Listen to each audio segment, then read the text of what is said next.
Hello everyone. Today we are going to start with ribosome. Ribosome जो है एक ऐसा टॉपिक हम डिस्कस करने जा रहे हैं जो सेल बायोलॉजी में हमें काफ़ी इंपॉर्टेंट, इसकी कि ये मेनली हेल्प करता है, प्रोटीन फॉर्मेशन हेल्प करता है। लेकिन ये इसकी बात करें तो चाहे हमारे पास प्रोकैरियोटिक सेल है चाहे यूकैरियोटिक सेल है, बोथ काइंड ऑफ सेल्स में एक ऐसा ऑर्गेनली है जो हमें मिलता है। ठीक। और ये दोनों जगह मिलता है, उसके पीछे इम्पोर्टेंस या बात ये है क्योंकि इसका मेन काम क्या है, प्रोटीन फॉर्मेशन। और हम जानते हैं कि कोई भी लिविंग सिस्टम है बिना प्रोटीन के सर्वाइव नहीं कर सकता। तो प्रोटीन जो है प्रोकैरियोटिक में भी फॉर्म होता है, यूकैरियोटिक में भी फॉर्म होता है। तो दोनों को जो है राइबोसोम चाहिए कि राइबोसोम क्या है, एक प्रोटीन फॉर्मिंग फैक्ट्री है जो कि क्या करेगा, जो इन्फॉर्मेशन डीएनए फॉर्म करता है उस डीएनए उस इंफॉर्मेशन से बाइंड होके करना स्टार्ट करेगा, प्रोटीन फॉर्म करना स्टार्ट करेगा। तो यहाँ जो प्रोटीन फॉर्मेशन की बात है वो तो हम डिस्कस नहीं करेंगे। एक्चुअली यहाँ पे राइबोसोम का स्ट्रक्चर कैसा है, उसके फंक्शन क्या है और किसने डिस्कवर किया, तो वही बातें करेंगे। जो प्रोटीन फॉर्मेशन की बात है वो अभी लेटर ऑन जो है आप क्लास 12 में टॉपिक है वहाँ पढ़ोगे, ट्रांसक्रिप्शन ट्रांसलेशन पढ़ोगे।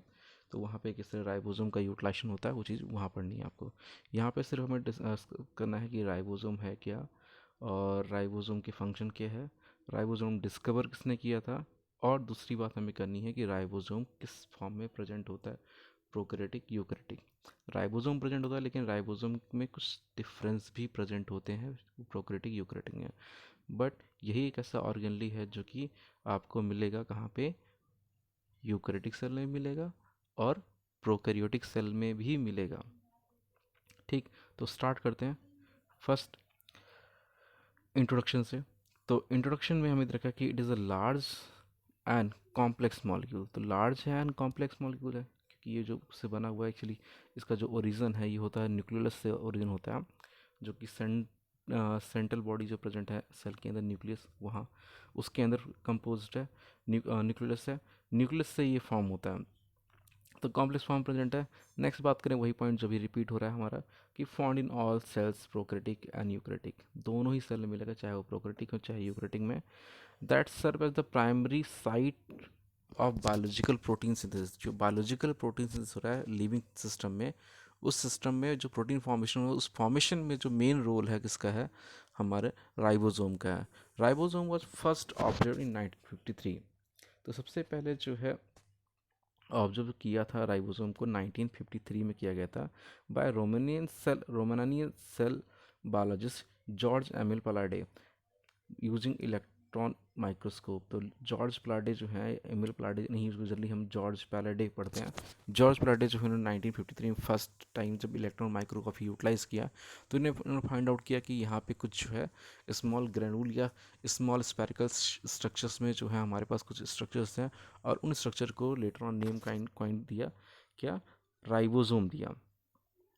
ये सिंपली हमारा जो है जॉर्ज एमिल पैलड है। और यहाँ पे एक जो इंपॉर्टेंट चीज़ देखने को मिल रहा है, यहाँ पे एक आपको ये दिख रहा है कि एक स्ट्रक्चर ये है और एक ये स्ट्रक्चर है, and this one is the mRNA। This is the mRNA सब यूनिट। तो ये जो स्ट्रक्चर्स है वो शो ये कर रहा है कि जॉर्ज पैलड ने जब ऑब्जर्व किया तो उन्होंने देखा कि जो राइबोसोम है वो सिंगल ही नहीं है हमारा।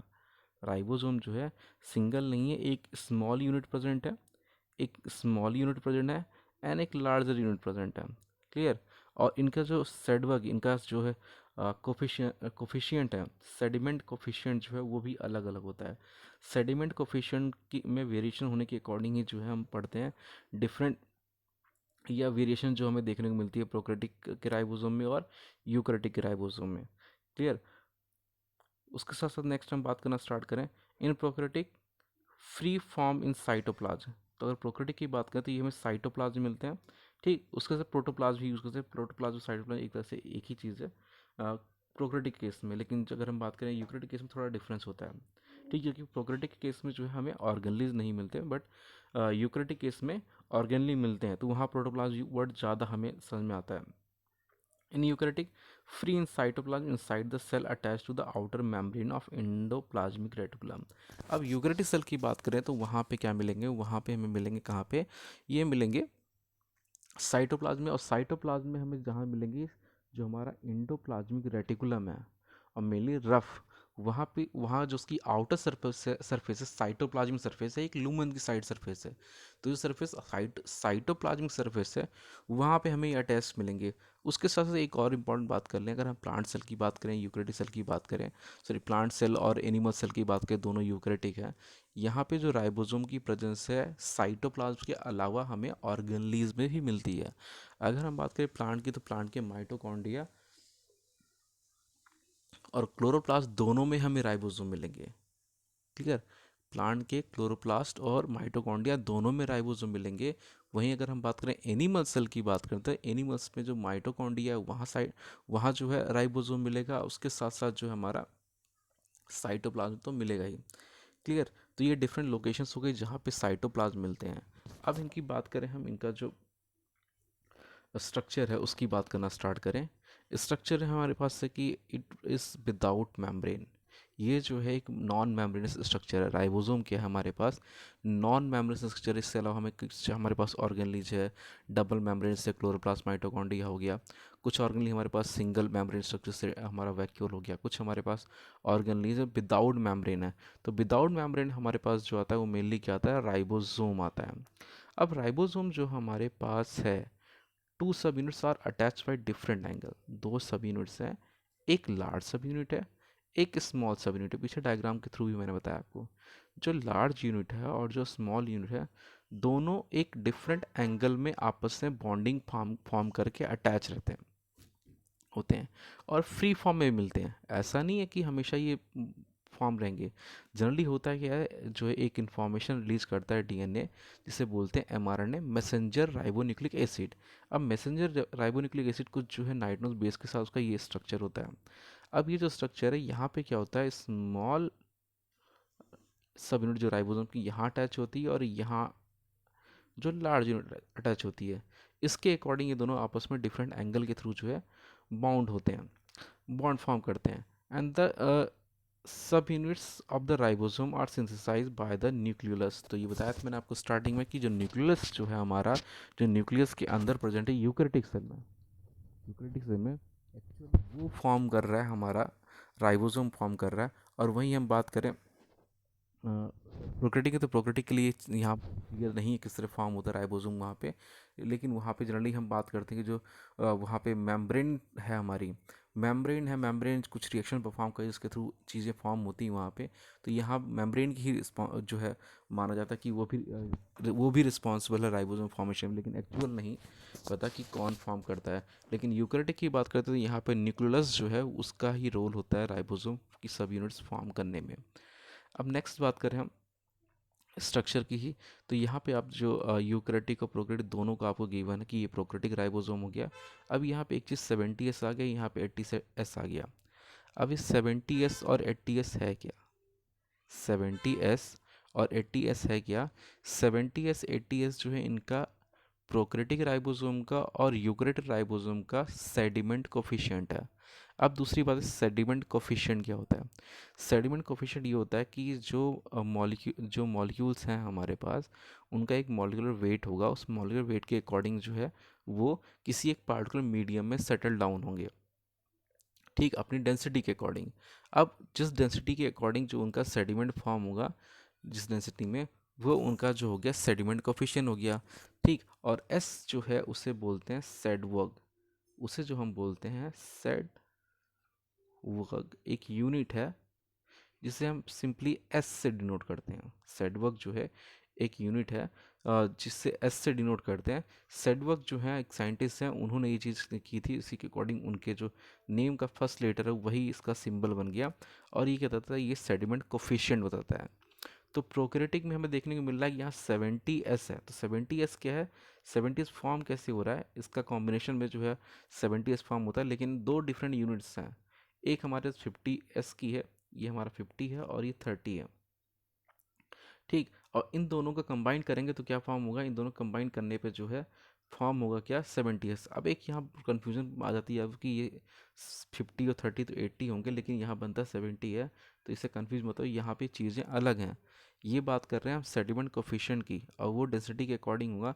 अब जो है डेंसिटी इनकी चेंज होंगी, ठीक, आप कंजर्वेशन में मत जाइए, यहाँ पे कंजर्वेशन में नहीं जाना कि 50+30 है और डेंसिटी की बात करें, डेंसिटी तो सेम रहेगी, लेकिन यहाँ चेंज होगा, जिसके कारण यहाँ पे जो कंप्लीट जो आएगा 70s आएगा, लेकिन जब सब यूनिट्स की डेंसिटी देखेंगे, सेडमेंट कोफिशिएंट देखेंगे तो वो डिफरेंट डिफरेंट आएगा।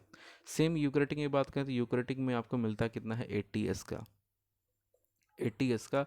और उसके साथ साथ जो है यहाँ पे दो यूनिट होंगे, एक 40s हो गया और एक 60s हो गया। 40 60 जो है यूक्रेटिक में मिलते हैं। ठीक, अब ये तो हो गया सेल की बात। किसकी बात हो गई, सेल की बात। पीछे ही मैंने बताया कि हमारे पास जो राइबोसोम है हमारे ऑर्गेनलीज में मिलते हैं, जैसे हम बात करें क्लोरोप्लास्ट में हमें मिलेगा। दूसरी बात हमने किया कि हमारे माइटोकॉन्ड्रिया में भी ये मिलेंगे। तो हमारे माइटोकॉन्ड्रिया में मिलते हैं और क्लोरोप्लास्ट में भी मिलते हैं। तो वो उनका सेडिमेंट कोफिशिएंट कितना होता है, उनका सेडिमेंट कोफिशिएंट जो होता है वो प्रोकैरियोटिक के इक्वल होता है। किसमें, माइटोकॉन्ड्रिया में 70s होता है, और क्लोरोप्लास्ट में भी जो है कितना होता है, 70s होता है। क्लियर। और यही जो 70s राइबोसोम है, यही एक जो है जो बायोजेनेसिस है कि किस तरह से हमारे क्लोरोप्लास्ट या प्लास्टिड या जो है माइटोकॉन्ड्रियाज फॉर्म हुए, किस तरह उनका इवोल्यूशन हुआ और हमारे पास सेल प्रोकैरियोटिक से यूकैरियोटिक बनना स्टार्ट हुआ। उसके पीछे रीज़न भी, इससे पहले मैंने एक वीडियो में आपको एक्सप्लेन भी किया इस चीज़ को कि ये सारी चीज़ें कैसे होना स्टार्ट हुई है। इसके पीछे मैंने बताया था आपको कि रीज़न ये है कि जो लार्जर प्रोकैरियोटिक सेल हैं उन्होंने क्या किया, अपनी नीड के अकॉर्डिंग जो है स्मॉलर सेल को जो है इनगल्फ कर लिया। और धीरे धीरे क्या हुआ, दोनों जो है जो स्मॉलर सेल थी उसको उन्होंने डिस्ट्रॉय नहीं किया, क्योंकि उन्हें कुछ प्रोडक्ट प्रोवाइड करी थी, और वो डिस्ट्रॉय करते हैं तो उन्हें वो प्रोडक्ट मिलना बंद हो जाता है। इसलिए क्या किया उन्होंने, आपस में सिम्बायोटिक एसोसिएशन होना शो करना स्टार्ट कर दिया। और वही सिम्बायोटिक एसोसिएशन जो है उनके लिए क्या हुआ, यूजफुल हुआ। और लेटर ऑन एक इवोल्यूशन हुई जिसमें क्या हुआ, प्रोकैरियोटिक इवॉल्व हो गए, किसमें, यूकैरियोटिक में इवॉल्व हो गए। और यही रीज़न है कि हमें जो क्लोरोप्लास्ट है, माना जाता है कि प्लांट में जो क्लोरोप्लास्ट आया है वो कौन है, कोई और नहीं बल्कि क्या है, एक प्रोकैरियोटिक सेल है। और कौन सी, साइनोबैक्टीरिया, स्मॉल साइनोबैक्टीरियाज हैं जो कि प्लांट सेल में इंटर कर गए, इंटर करके वहाँ पे बाइंडिंग फ्यूजन के थ्रू अपने नंबर इंक्रीज किए। क्यों, इससे पहले जो कैपेबिलिटी थी किसी पार्ट, किसी प्रोकैरियोटिक सेल में, वो किस में थी, प्रोकैरियोटिक सेल में किस में थी, सिर्फ किस में थी, सिर्फ थी किसमें, साइनोबैक्टीरिया में ही ऑक्सीजन को फॉर्म करने की कैपेसिटी या कार्बन डाइऑक्साइड को यूटिलाइज करने की। ठीक। तो उस चीज़ को देखा गया कि इस तरह जो है चीज़ें हुई हैं, लेकिन एग्जैक्ट इसका जो है वो नहीं पता, हाइपोथेटिकली ये माना गया चीज़ें कि उनसे जो है फॉर्म हुए। अब नेक्स्ट बात करें सब यूनिट्स में ही, the sub units of ribosome join together when the ribosome attach to the messenger RNA. कब ज्वाइन होगा, सब यूनिट ज्वाइन होंगी जब मैसेंजर आरएनए डीएनए जो है ट्रांसक्रिप्ट होके एमआरएनए फॉर्म करेगा, और वो एमआरएनए न्यूक्लियस से आएगा साइटोप्लाज्म में। तब ये दोनों यूनिट जो हैं आपस में ज्वाइन होंगी। ज्वाइन होने के बाद जो है प्रोटीन फॉर्मेशन का जो प्रोसेस है, जिसे ट्रांसलेशन बोलते हैं, वो स्टार्ट हो जाएगा। Ribosome along with transfer RNA. अब एक और चीज़, एक टी आरएनए भी होता है। एक क्या होता है, टी आरएनए से अडेप्टर मॉलिक्यूल बोलते हैं, और इसका जो है हाइपोथेटिकली फ्रांसिस क्रिक ने लेटर ऑन जो है इसे प्रूव करके दिखाया गया था कि एक सिंगल स्ट्रैंड स्ट्रक्चर होता है जो क्या करता है, जो अमीनो एसिड्स है उनको जो है एमआरएनए पे लेके आता है। राइबोसोम के साथ राइबोसोम की हेल्प से क्या करेगा, उन अमीनो एसिड के जो डिफरेंट टीआरएनए आएंगे, डिफरेंट अमीनो एसिड कैरी करके कोडॉन के अकॉर्डिंग जो है वो अमीनो एसिड्स को आपस में बाइंड करा के प्रोटीन फॉर्मेशन में हेल्प करेंगे। ये भी जो बोल रहा हूँ समझ में नहीं आ रहा, बट लेटर ऑन जब ये आप एमआरएनए ट्रांसक्रिप्शन एंड ट्रांसलेशन पढ़ोगे आप, तब ये चीज़ क्लियर होगी जो भी बता रहा हूँ आपको। नेक्स्ट बात करें हम फंक्शन की, और फंक्शन के साथ ही हमारा ये लास्ट जो है पेज होगा। और यहाँ पे हम बात करें फंक्शन में, तो राइबोसोम बेसिकली आप प्रोटीन फैक्ट्री, राइबोसोम क्या है, एक प्रोटीन फैक्ट्री है। और ऐसा नहीं कि प्रोटीन ये फॉर्म करके निकालता रहता है, प्रोड्यूस करता रहता है, जैसे मशीन है कि मशीन के अंदर कोई रॉ मटेरियल किया, प्रोटीन निकलता जाएगा।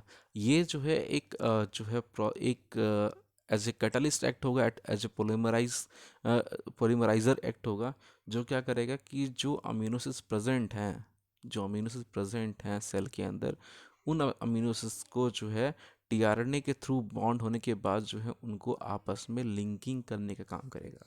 क्या करेगा, लिंकिंग करने का काम करेगा। और उसी लिंकिंग में जब पेप्टाइड बॉन्ड फॉर्म होना स्टार्ट हो जाएंगे अमीनो एसिड के बीच में, तो हमारे पास क्या, पॉलीपेप्टाइड मिलना स्टार्ट हो जाएगा, मीन्स प्रोटीन जो है मिलना स्टार्ट हो जाएगा। तो सब units each have role in making a protein. To understand exactly what each subunit does, to understand actually what each subunit does, it is necessary to walk through protein synthesis step by step. ठीक, तो ये जो है समझने के लिए हमें step by step जाना पड़ेगा, और स्टेप बाय स्टेप जब जाएंगे तब जाके हमें समझ में आएगी एक्चुअल में राइबोसोम का फंक्शन क्या है और किस तरह प्रोटीन फॉर्म करता है। बट अभी इस क्लास की बात करें 11th, हमें ये जो है स्टेप्स जो है इसके नहीं पढ़ने, तो मैंने आगे स्टेप्स नहीं लिए हैं, बस बताया कि किस तरह स्टेप बाय स्टेप जो है यहाँ पे प्रोटीन फॉर्मेशन होता है।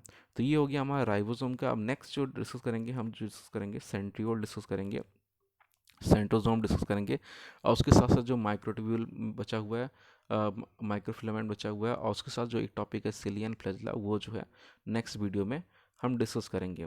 तो यहीं पे कंक्लूड कर रहा हूँ।